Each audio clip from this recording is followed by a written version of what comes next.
अस्सलामु अलैकुम व रहमतुल्लाहि व बरकातुहू। बिस्मिल्लाहिर रहमानिर रहीम। नहमदुहु व नुसल्ली अला रसूलिल करीम। अम्मा बाद, महतरम दोस्त बुजुर्गों, आज के जामिया मदीनिया वार्षिक सभा এই উপলক্ষে আমরা সব সমাগত হয়েছি। সাথে সাথে আজকের এই জলসার বৈশিষ্ট্য আওলাদে রাসূল সরাসরি শেখুল ইসলাম মদনী রহমতুল্লাহ সাহেবজাদার আগমন। উনি হলেন মদনী সাহেবের ছোট সাহেবজাদা, তিন ভাইয়ের মধ্যে তৃতীয়। ফেদায়ে মিল্লাতকেও দেখছেন, 2 নম্বর আরশাদ মদনী মুদ্দাজিল আলীকেও দেখছেন, আরশাদ মাদানীকেও দেখছেন। আজকে ওনার আগমন হবে, জামিয়া মদনিয়া ধন্য হবে। আমরা সব হুজুর সাল্লাল্লাহু আলাইহি সাল্লামের সরাসরি যাদের সনদ আছে, মদনী, মদনী অর্থ মদিনা, যারা জন্ম কর্ম মদনী আরো হইতে পারে, মদিনাতে থাকে।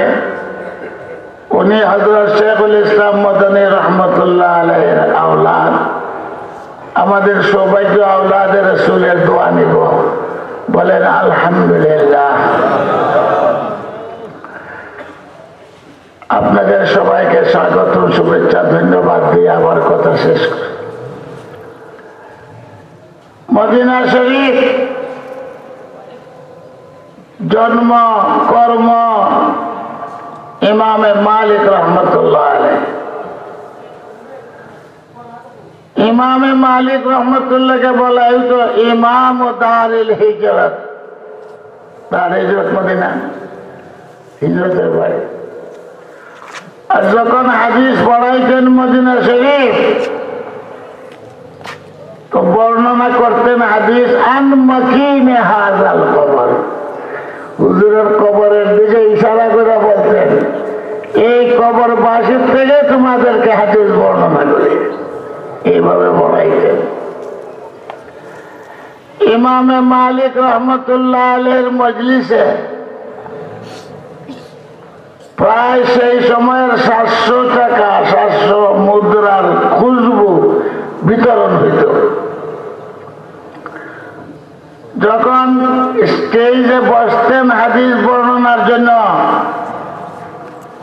কয়েকজনে আবার মধ্যে ধরিয়া রাখতো, আবা যেটা গায়ে দিতে।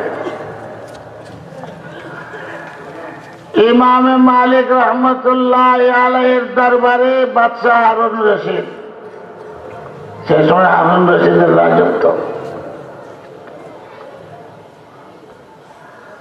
ইমামে মালিক রহমতুল্লাহকে দাওয়াত দিল, আমার এখানে আসেন বাগদাদ, আমি আপনার কাছে হাদিস পড়ব। ইমামে মালিক সব বলেন, এইটা পানি যেখানে যার পিপাসা সেখানে যায়, তোমার পানির পিপাসা, পানির দরকার আমি যাইব, এটা তো হইতে পারে না। তোমার দরকার হলে তুমি আমার কাছে আইবা। মানুষ পানির কাছে যায়, পানি কেউ কাছে যায় না। কিন্তু বাদশাহ সে হারুন রশিদ ঠিক আছে, আমি আসবো হাদিস পড়ার জন্য, সনদের জন্য বাগদাদ ছাড়িয়া মদিনা শরীফ হাজির। মদিনা শরীফ এসে আর একটা প্রস্তাব দিছে, আমি তো রাষ্ট্র পরিচালনা করি, কাজে আপনি মেহরবানি করে আমাকে আলগা, সুলতান, খলিফা কয়েকদিন হাদিস পড়াই আমারে বিদায় দেন, চলে যাব। ইমামে মালিক সাহেব বলেন, হাদিস শিক্ষা করতে যাইয়া ছোট বড় নাই, তোমার যদি মনে চায় পড়তে, তো ছাত্ররা যেখানে বসে ওইখানে বসে হাদিস পড়বা। বাদশাহ হারুন রশিদ ন্যায়ের বাদশাহ এইভাবে হাদিস শেষ করলো। মুওয়াত্তার সনদ বর্ণনা করে ইমামে মালিক আমাদের মুওয়াত্তা পড়ে, লেখছেনও পড়াইতেনও। ইমামে শাফি রহমতুল্লাহ আলাইহিও এই মুওয়াত্তার ছাত্র ইমাম মালিক সাহেব। আমাদের ইমামে মুহাম্মদ আবু হানিফার ছাত্র, উনি ইমামে মালিক সাহেবেরও ছাত্র। ইমাম মালিক সাহেবের কাছে মুওয়াত্তা শরীফ পড়ছেন ইমামে মুহাম্মদ। আবার মুওয়াত্তা মুহাম্মদ নামে টাইটেল ক্লাসের ছাত্ররা আলগা পড়ে, মুওয়াত্তা মুহাম্মদও পড়ে, মুওয়াত্তা মালিকও পড়ে। মুওয়াত্তা মুহাম্মদ আলগা পাবে, কারণ হাদিসের সনদ তো ইমাম মালিক সাহেবের, কিন্তু মশলা উনি হানফিয়াতে ঢুকাই দিয়েছেন মুওয়াত্তা মুহাম্মদে। এই জন্য এটাও পড়া হয়, এটাও পড়া। মুওয়াত্তা এমন এক কিতাব, ইমাম মালিক আমাদের লিখছেন, কোন মহিলার যদি প্রসব বেদনা হইত, তো তার বালিশের কাছে নিয়ে কিতাব মুওয়াত্তা রাখার সাথে সাথে সন্তান জন্মিত, কোনো কষ্ট হইত না, সিজার লাগতো না। এটা মদিনার মানুষের আমল আছিল। যখনই কোন মহিলার প্রসব বেদনা, সন্তান হইবার সম্ভব, তো মুওয়াত্তা শরীফে বালিশের কাছে রাখত। সবের মশলা এরা জানাই ছিল, এত বড় কিতাব, তার বরকতে সন্তান প্রসব হয়, কোনো কষ্ট নেই।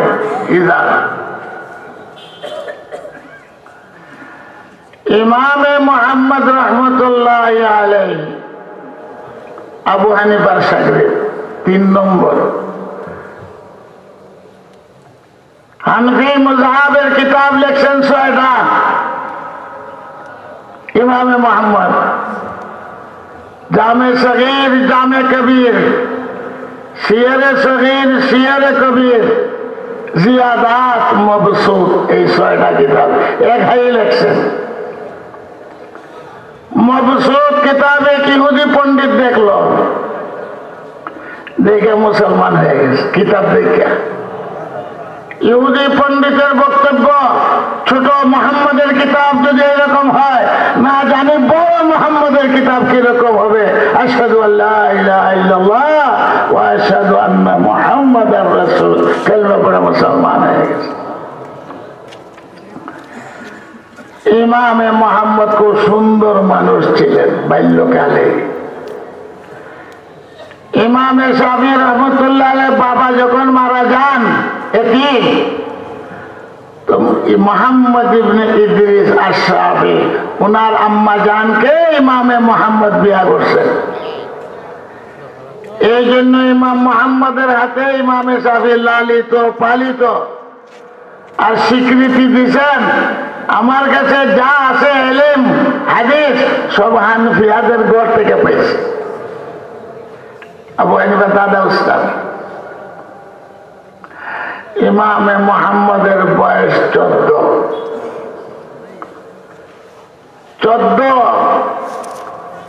এইরকম আরো অনেক 14 বয়সের ঘটনা আছে।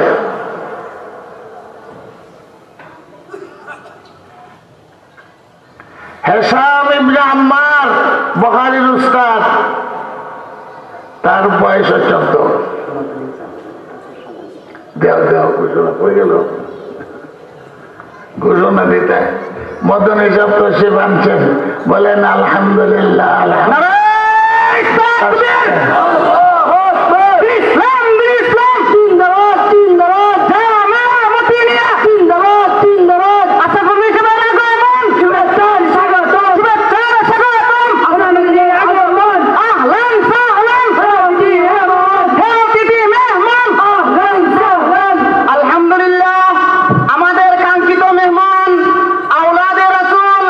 সৈয়দ আসগর আল মদনী সাহেব দামাত বরকাতুহুম আমাদের জামিয়ায়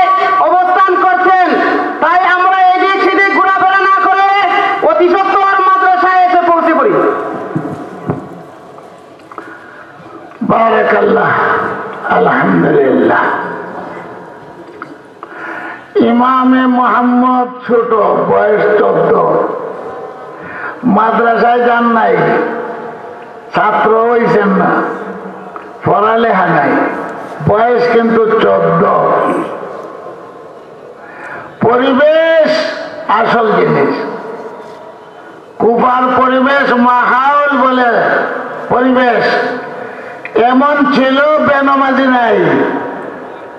হযরত আলী রাদিয়াল্লাহু তাআলা আনহুর যুগে রাজধানী ছিল, সাহাবায়ে কেরাম বড় বড় সব কুফাতে চলে গেছিলেন মদিনা ছেড়ে। আর ইমামে বুখারীর নামও মুহাম্মদ। উনি বলেন কাম দাখালতু কুফা লা উসিহা, হাদিস শিক্ষা করার জন্য কুফাতে কতবার যে আমি গেছি গণ্য করতে পারতাম না। সবটাই গণ্য করেছেন, একবার গেছেন, দুইবার গেছেন, তিনবার গেছেন। তাহলে কুফা নগরীতে বোঝা গেল এলিম হাদিস ফিকহ সব আছে। নাহলে ইমাম বুখারী বারবার কেন যান? 16 বছর লাগছে কিতাব লিখতে, আর সফর করছেন বিভিন্ন দেশে হাদিস সংগ্রহের জন্য। আর কুফার কথা বলেন কাম দাখালতু, কতবার যে কুফা গেছি গণ্য করতে পারতাম না, এত বড় মুহাদ্দিস। ইমাম মুহাম্মদ সেখানে আছে। পরিবেশের তাসিরে উনি নমাজি, আল্লাহওয়ালা, মাদ্রাসার ছাত্র না। বয়স মাত্র 14 বছর বয়সে মানুষ বালেগ হয় না, সাবালক হয় না, স্বাভাবিক হয় না, অস্বাভাবিক ভাবে হইতে পারে। এই জন্য 15 বছর লাগে। উনি এশার নামাজ পড়িয়া যথারীতি জামাতের সাথে রাত্রে ঘুমাইছেন। রাত্রে যখন ঘুমাইছেন ইমাম মুহাম্মদ, ইমাম না সেই সময় বয়স 14, স্বপ্ন দূর হয়েছে। স্বপ্ন দূর হইলে গোসল ওয়াজিব, এই মশলা উনি জানেন। গোসল ওয়াজিব। অনেক জেন্টলম্যান কলেজ ইউনিভার্সিটি পড়ে, স্বপ্ন দোষে গোসল ওয়াজিব, এই মশলা জানে না। এরপরে তো ফজরের নামাজ। ফজরের নামাজের পরে ওনার মাথার মধ্যে চাপছে। কে লেগে চাপলো? উনি তো ছাত্র না, কোন বৈজ্ঞানিকও না, কোন দার্শনিকও না, একটা ছেলে, যে আমার এশার নামাজ কি হবে? ফজরের নামাজ তো যথারীতি আদায় করছেন, কিন্তু মাথার চেপে বসে আমার এশার নামাজ দৌড়াই দিব কিনা, এটা তো চাপবার কথা না। আমাদের আজকে কলেজ ইউনিভার্সিটি সহ যুবক বিভিন্ন দল সকালে মাথায় চাপে কারে ঠকাইব, কোন মেয়েকে দর্শন করব, স্কুল কলেজ ছাত্রী চতুর্থ শ্রেণীর ছাত্রীকে দর্শন করে। ঘটনা ঘটতেছে সিলেটও। বয়স কত? এর মধ্যে হাই স্কুলে প্রেম হয়ে গেছে। এরপর আরো সাথী 2-3টা রেলিয়া হত্যা করছে। এই নতুন ঘটনা ঘটছে। চাপে শিয়ালের মতো কাকে দর্শন করবে, কোথায় চুরি করবে, কোথায় কন্ট্রাক্টর নেবে, কোন দেলে গেলে পরে সন্ত্রাসের সুবিধা হবে, কোন দেলে গেলে ডাকাতির সুবিধা হবে, এটাই চিন্তা করে যুবকরা। মা বাপের খবরও নাই, খবরও নেয় না। মা বাপের খবরের ওইসি একটা মেয়ে বাবাকেও কাতল করলো, মাকেও হত্যা করলো, একসাথে দুইজনকে। একে মাদ্রাসায় পড়ালেখা করছে, দিন শিক্ষা করছে, ওইসি মেয়ে হইয়া মা বাপ মারে। আর ইমামে মুহাম্মদের মাথায় চাপছে আমার এশার নামাজ দৌড়াইতে দেখি না। আশ্চর্য ব্যাপার। এটা কি মাত্র 14 বছর বয়স। তখন বাইরে সকালে মশলা জিজ্ঞাসা, মুফতির তো অভাব নাই। চাষতলেও মুক্তি পাওয়া যায়, দোকানেও মুক্তি পাওয়া যায়, বাসেও পাওয়া যায়, রাস্তায় পাওয়া যায়, সবই হতে। এখন মৌলী সাহেব পাইছেন কুফাতে, তো মৌলবীর অভাব নাই। 2-1 মৌলবী পাইছেন যে ভাই আমার তো এই কন্ডিশন, আমার কন্ডিশন হইলো এশার নামাজ পড়ছি, রাত্রে স্বপ্ন দোষ হয়েছে, গোসল করছি, এশার নামাজ কি আমার দৌড়াইতে হইব না দৌড়াইতে এই মশলা। কেউ আর সঠিক সিদ্ধান্ত দিতে পারে না, কেউ কেউ দৌড়া কেলে এটা কারণ বোঝাবেন, কেউ একবার পর সস্তা আবার দৌড়াই দিকে আবার এক একজন এক একটা কয়। মনে মনে দুঃখ লাগলো, একটা মশলা জিজ্ঞাসা করে মৌলবীরা শুরু করছে একটা লাভ, একটা এমনি কয় একটা এমনি কয়। আর একজন ভালো মানুষ এদের বাবা এরা তোমার ফয়সালা দিতে পারতো না। আমাদের কুফাতে বড় ইমাম আছেন, ইমামে আজম, যার নাম নোমান আবু হানিফা। এখানে গেলে তোমার মশলার সঠিক সমাধান হয় না, ধরে গেছে গাই কুফা তো ইমামে আজমের কাছে। যে সামনে দাঁড়াইছে আসসালামু আলাইকুম, ইমাম আবু হানিফা বলেন পিছনে যাও। দাড়ি টাড়ি নাই, যুবক ছেলে, বয়স কম, আল্লাহর রাসূলও সামনে বসতে দেন নাই। এক ডিপুটেশন আইছিল, এর মধ্যে ওই রকম বয়সের কম বয়সের ছেলে। হুজুর বলেন না, পিছনে যাইয়া দাঁড়াও আর কথা শোনো, সামনে বসতে দেন নাই, এটাই সুন্নাত। আবু হানিফা পিছে যা, পিছে যায় কি করিবার আছে, গেছে পিছে কি করবে, চেহারার দিকে যেন দৃষ্টি না পড়ে। শরীয়ত কত, দাড়ি নাই, ছেলে আকর্ষণীয়, এইটাকে মেয়ে লোকেদের মতো মশলা তাদের দিকে চাওয়া, ব্যবহার করা। আর আজকে মেয়েরা নিয়ে হাডুডুডু খেলে, মেয়েরা নিয়ে পিকনিকও যায়, ছেলে মেয়ে একসাথে। নাউজুবিল্লাহ মিন যালিক।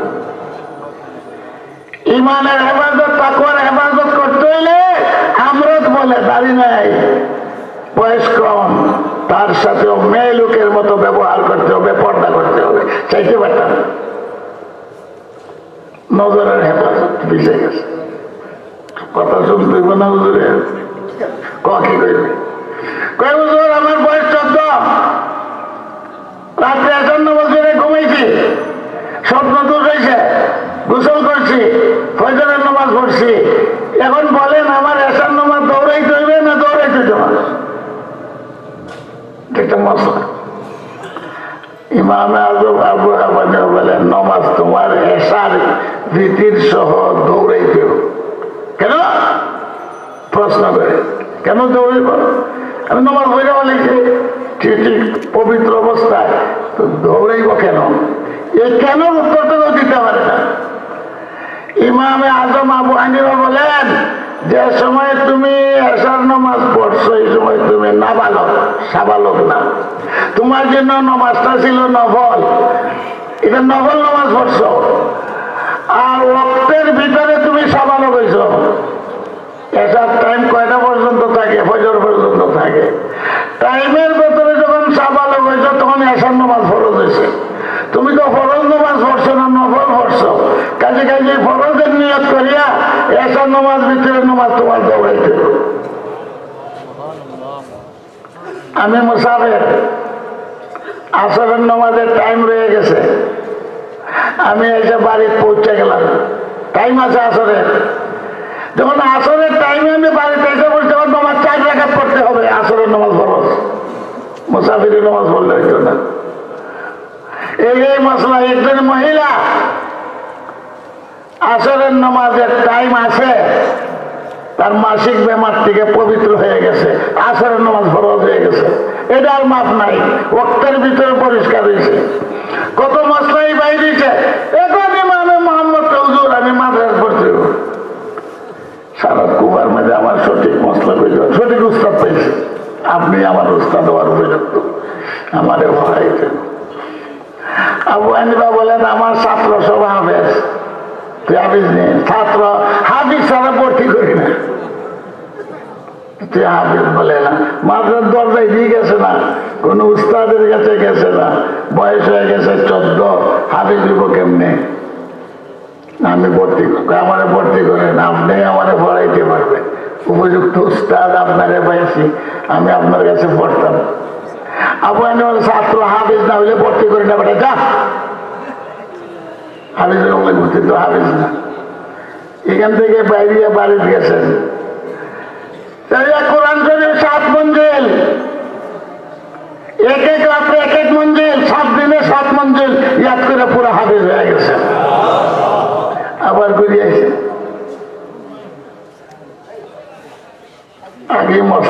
সামনে দাঁড়াইবার দিত না, পিছিয়ে দাঁড়াই আসসালাম আলাইকুম। এই বেড়া বলে আমি ভর্তি হইতাম মাদ্রাসা। এই মাদ্রাসা পড়তে জানাস না, একদিন দৌড়াই দিছি হাবিজ ছাড়া ভর্তি করি না, আবার কেন আইসস? আমি হাবিজ সাহেব, একটু হাবিজ মস্কারি বেশি নেই। হ্যাঁ ইন্টারভিউ দেন, আমি হাবিজ, কমপ্লিট হাবিজ। তুই হাবিজ এক সপ্তাহ হয়েছে মাত্র 7 দিন। হুজুর আপনি যখন ভর্তি করেন না হাবিজ ছাড়া, আমি বাড়িতে এক এক মঞ্জিল এক এক দিনে ইয়াদ করে 7 দিনে 7 মঞ্জিল ইয়াদ করে হাবিজ হয়ে গেছে। এখন বুঝেন কিরকম মলাটা হইব। আমরা যখন মাদ্রাসা দেয় ছাত্রটি যত বুদাইয়া সুদাইয়া, বুদ্ধি নাই শুদ্ধি নাই, লেখা নাই পড়া নাই, ব্যাকল সবটিতে মাদ্রাসা ভর্তি করে। আইন শৃঙ্খলা মিটিং আমি পেলে আমার মৌলবী দেখছ, যদি আমি তোমরা লান করা পদ্ধতি বাংলাদেশের চিফ জাস্টিস হইতাম, আমি কি মনে করছো? কি মনে করছো? দিলাম ধমক, মৌলবীরা বিশ্বাস। পড়ালেখা তো সহজ না। সেই ইমাম মোহাম্মদ হয়েছেন, ইমাম শাফি সাহেবের মারে বিয়া করছেন, 6টা কিতাব একলা লেখছেন, সুবহানাল্লাহ। আর এক কিতাব থেকে ইহুদি মুসলমান। আমরা যে হাদিসের কিতাব পড়াই, টাইটেল ক্লাস 86টা। এই মাদ্রাসায় আসা মুহতামিমের হযরত আব্দুস সালাম মুদ্দা যেটা দৌড়াই হাদিস পর্যন্ত হইতো, জামিয়া মুতামিয়া শেখে ফুলবাড়ির ইয়াদগার থাকতো, টাইটেল ক্লাস খোলা হইতো। রাজি আছো কিনা? মাশাআল্লাহ।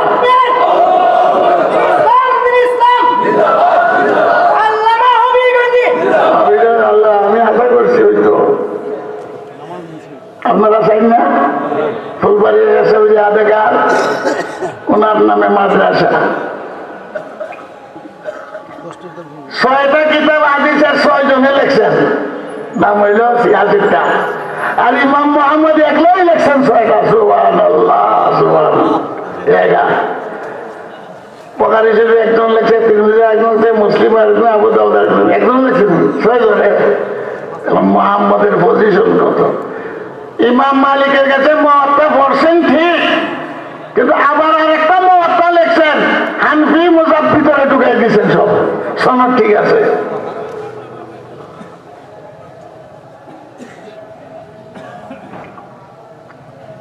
ইমামে মুহাম্মদ মদিনা শরীফ ইমামে মালিক সাহেব থাকেন, আর ইমাম মুহাম্মদ কই থাকেন? কুফা।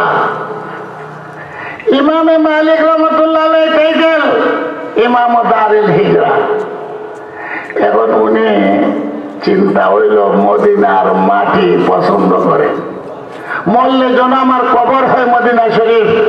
হুয়ে মেরে মস্কন হওয়ালি কাবা, হুয়ে মেরে মস্কন হওয়ালি কাবা, হুয়ে মেরে মদফন দিয়ারে মদিনা, হুয়ে মেরে মস্কন हवाली काबा, हुए मेरे मदफन दियार मदीना।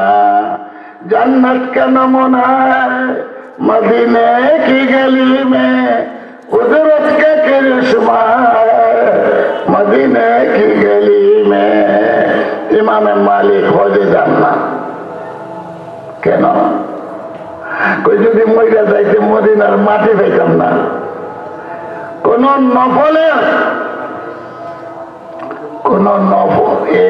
নফল হজের ফরজ হজ আদায় করেছেন আগে, যদি রাস্তায় মইরা যান মদিনার মাটি পাইতাম না। হঠাৎ করে একদিন স্বপ্নে দেখেন হুজুর সাল্লাল্লাহু আলাইহি ওয়াসাল্লামকে জামিয়া মদিনার মদিনা হিসেবের আগমন, এই হিসেবে কথাগুলি বলছে। 8টা থেকে আরম্ভ হবে হযরতের বয়ান, আমি জানছি না। এর আগে নমাজ হইতো, সময় একবারে শোক।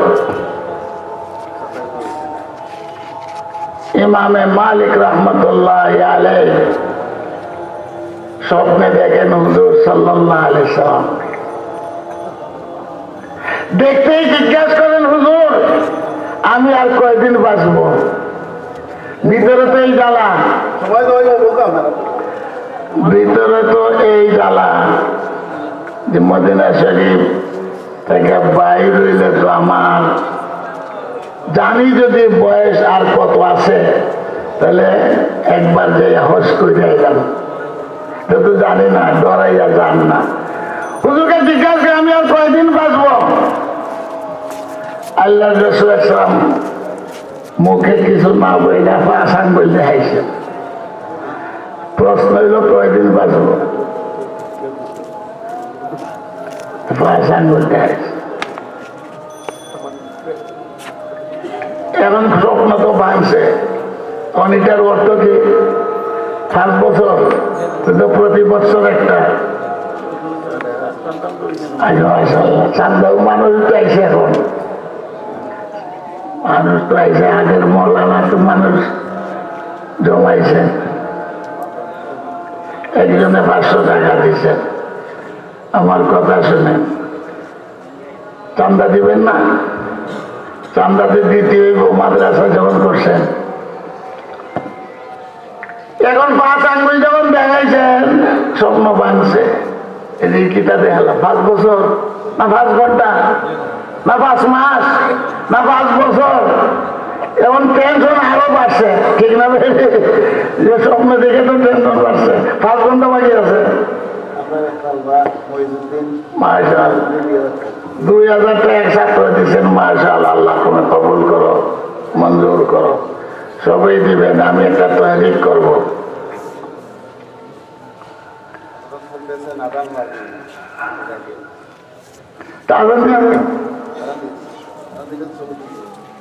ওইটাই আবার বইতো না, নামাজ পড়তো না, মদন হিসাবে সামনে রেখে সামনে হবে। কতবার করছি বিশ্বনাথ, দেখবেন না 2 টিপো বালা, আমি চাইতাম না মদন সাহেবের বাদ শুনতাম না। প্রোগ্রাম কত আছে বাংলাদেশ, আইতাছে যাইতাছে।